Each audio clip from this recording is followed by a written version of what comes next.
Hey everyone, today we're going to be learning about the Shear tool in Blender and how you can use it to speed up your modeling process. To start off, I'm going to press Shift A and then under Mesh I'm going to choose Cube and we're going to play around with this object. Then I'm going to press Tab to go into Edit mode, and if I come to my toolbar here on the left and scroll down, at the bottom here we have a tool called Shear. I'll left click it to enable it, and now you'll see this tool has appeared. To use the Shear tool, we usually do it with just one face or one plane of faces at a time. So I'm just going to press free on the keyboard to go into face select mode and left click this face here. Then to use this tool, all we need to do is left click and hold one of these bars here, and you can just pull it and you can see that that's going to shear like that. You'll notice that once we complete a shear operation by left clicking, I can open up this menu in the bottom left hand corner, which has some options here. You'll notice the first thing we see is offset, and if you want to make it a perfect 45-degree angle, you can just set it to 1 or -1 respectively. So in this case I'm going to choose -1, and you can see that's going to create a perfect 45-degree angle for us. And why this is useful is I could then press E for extrude and choose Z and just pull this up,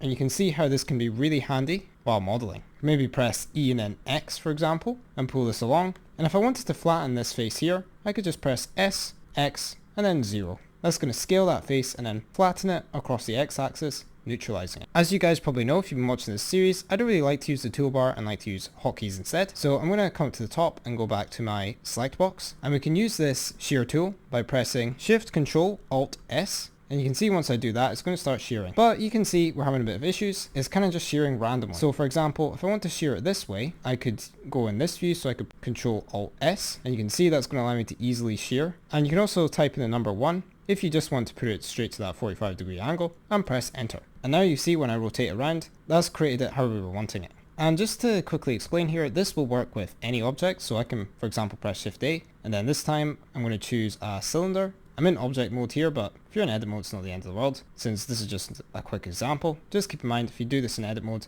it's going to be joined to our other object. Then I'm going to press Tab to go into edit mode and press free on the keyboard to go into face select mode, and I'll left click this top face here, and I can go into my side view here by just left clicking the green Y symbol, and I'll press Shift Control Alt S, and you'll notice nothing's really happening here. And sometimes all we need to do is just tell it what axis to do this on. So since we're viewing it from the Y axis, I can just press Y, and now you'll notice the shear works properly. I'm just going to type in the number 1 and press enter, and then I could press E and X for example, and I could start making a kind of pipe shape here. So yeah, a really simple but handy tool to have in your modeling tool belt for modeling in Blender. If you want to learn more modeling tips like this, I have a playlist which I've been adding a lot to lately, which starts from an absolute beginner level and goes through a bunch of the modeling tools in Blender, as well as a few example projects. Apart from that though, I'd like to thank you so much for watching, and I'll see you in the next video. Take care.